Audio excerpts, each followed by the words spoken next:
Oh, we managed to just barely, barely survive against Arsenal.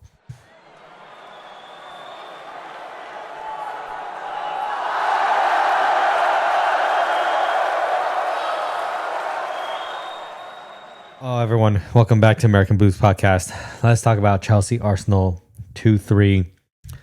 Overall, yes, the score, not too bad. We are still capable, capable of winning that second leg, but I'm not confident, right? This was a game at home where the best case scenario would have been a win or at least a tie. And of course, we're still in a losing position.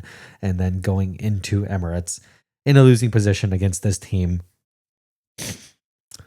does not bode well. Does not bode well. But hey, one can hope. It is a little bit of time before that game. So maybe with a little bit more coaching, we'll look a little bit better. But my main takeaway from this game was that, man, our number one, our press, essentially non existent, not good. And then Robert Sanchez. Oh my God, dude. I have been seeing your praises all damn season. And that was the most disappointing game for him this whole season, apart from his sending off at United. Yeah, this one was not good. But let's start with the first half. It was a nearly completely changed 11. We had so many players ill or not fit. Palmer's not fit. James not fit. Liam Delap got 6. Jamie Gins got 6. So it was a really kind of like haphazard put together team. And you could tell like these players are not that used to playing together. And the pressing was crap. It was really, really bad. Basically, Mark Yu would just run like a headless chicken at wherever the ball was. And then whoever's behind him, maybe they would step up and press. Pedro Neto. But for most of the time, it was if people pressed, it was like 1 or 2 at a time. And then once they play around that, nobody else really followed. So it was really easy for Arsenal to play out. So that was not good. That was not good to see. I'm hopeful with more time and coaching, the players will understand how Liam Rosenior wants us to press. But if that is any indication of the pressing going forward, that's not good. That's not good in any way. And that gives me a lot of worries because one of the things that Maresca did pretty much off the bat was give us a really good pressing structure. Yeah. Not good at breaking low blocks, but we were always very good at pressing and very committed to pressing. And yeah, I just did not see any of that today. And I think the team essentially gave that up after like 20 or 30 minutes of it just failing. But man, we got to talk about those 2 goals. The first goal, everybody knows what Arsenal is going to do on the corner. Everybody knows. Everybody, the whole damn league, everyone in the whole Europe knows what Arsenal has been doing on corners for the past several years. It should be no surprise. They're going to crowd the box. They're going to push on the goalie so the goalie can't flap at the ball, can't jump for the ball. And yeah, so far, nobody has really seemed to figure out how to a good way to stop it. It seemed like we had some success early in the season by just moving players out of the box, just giving us a really good counterattack opportunity. And maybe that would force the corner taking team to follow them a little bit. So the box is a little bit more open. So then maybe our goalie can have an easier time jumping at it. But no, we didn't do that. We didn't do anything. We just stood there, let Sanchez get pushed around. He flapped up the ball, missed, and then, once the goalie misses, it's anything goes, and Arsenal got their head on the ball, and it was an easy tap in. Disappointing.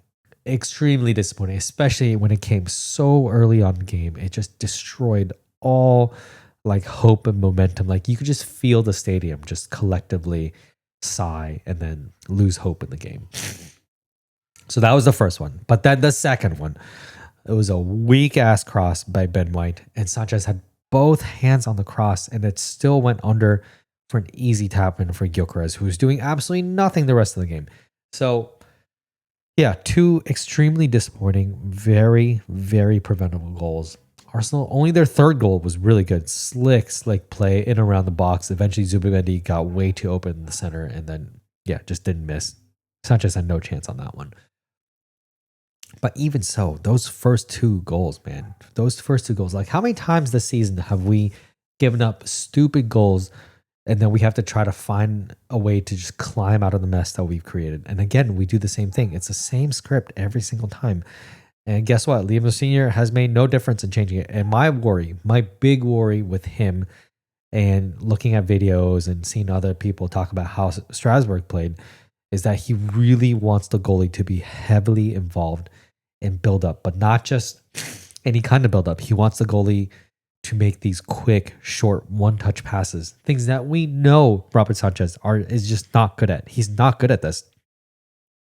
Before this year, how many times did we see him make stupid mistakes trying to play out from the back, making unnecessary passes into midfield, but then missing their mark and immediately giving the ball away? And he was showing signs of doing that again. And not just him, our entire defense was showing that. And that is down to the structure and what the manager is telling the players to do. Like, we are putting ourselves into trouble playing this way. And unless we fix that quick and very, very quick, then yeah, I'm sorry. I don't think this is going to go very well for Rosenior. I don't think at all. It doesn't matter how many goals we can score. It doesn't matter if we are immediately on the back foot every single game, creating mistakes from the back and giving up goals. This will not win us anything this season. This is not a successful way forward. So that's something that he's going to need to work on very quickly, or he needs to change his style of play to better match the players that we have, which is something that he said he's willing to consider and that he's good at. So yeah, I don't know how he's going to do this, but I cannot see him coaching our defense into playing a way that he wants, because we just have too many error-prone players in the back who are not used to passing like that. And the other worry of mine is the only player right now who maybe can pass like that is Tosin. But Tosin is such a liability whenever he plays in every other aspect of defending that, again, he's going to give up a goal for every good pass that he makes. He's probably going to put us in danger another time for just not being a very good defender. So yeah, man, I see a lot of red flags, warning signs already from this game. But let's go on to the positive, which were the substitutions were great. Putting on Garnacho, taking Guiu off, who really wasn't doing all that much. No, but he really hasn't done all that much the time that he's been at Chelsea anyways, because he's just too young and raw. But Garnacho, if he's good at anything, he could score. He could definitely score. He took two really, really nice goals, one from a corner, one from a cross by Pedro Neto, and just gave us a shot in that second half. So huge praises to Garnacho. I thought he was fantastic when he came on. He was a good outlet on the left wing. And then when it came time for him to score, he did not miss. And that's all you can ask for him to do, is just if he's not start and he comes on, make a difference. And he made a huge difference. Another big praise, Esteval. This kid is incredible. Every time he touched the ball, it always looks like he's at least trying to do something. He's always trying to move the ball forward, or he's recycling it in a very smart way. He's the one making runs. It's just people around him are just either not, they're just not good enough, or they're not seeing his runs and giving it to him. But yeah, I love this player. I think he's such an incredible talent that we have on our hands. And only thing is, I think it is unfair to expect him to run the show himself. He can't. He's only 18. And I don't think this is like a rebirth of Messi that we're looking at here, where he himself can carry the ball into goal. He's just not that kind of player. He is very dynamic. He's very two-footed. You can tell he throws defenders off because they just don't know when to stop, when to put their foot in, all that stuff, because he's just so quick. And what impresses me the most about him is his shot taking ability.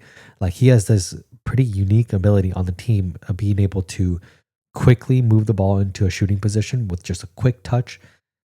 And then with very little backlift, he's able to get so much power and accuracy behind his shots. I thought Kepa was amazing in some of those saves that he made off of Esteval. It seems like, he needs more shot volume. He just needs more time to make shots. He needs more chances to take shots. And people around him have got to step up, either give him the ability to, take space for those shots, or find him more. Just find him more. Give him the ball more. And I'm hopeful in the next game, and hopefully when Palmer's fit, those two can start to really work with each other and find space and take shots like they can. And I'm really hoping that Palmer gets past this groin injury, because it's clearly affecting him still quite a bit. But yeah, overall, Very disappointing game. I'm glad that we're only down by 1 goal. It could have easily been much, much, much worse. It could have been like 4 or 5-2. So, we survived. We survived the fight. At least give us a good fight on that second leg.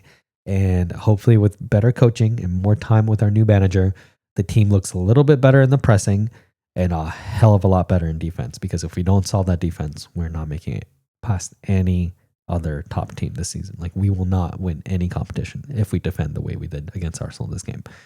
So, yeah, see you guys soon. I think the next game is Brentford. That's another big test. It's basically a must win for the Rosenior. Like, we cannot only beat a championship level team and then lose the next 2 teams against Premier League opposition. That's not a good look. Like, we have got to beat Brentford. So can't wait for the next one.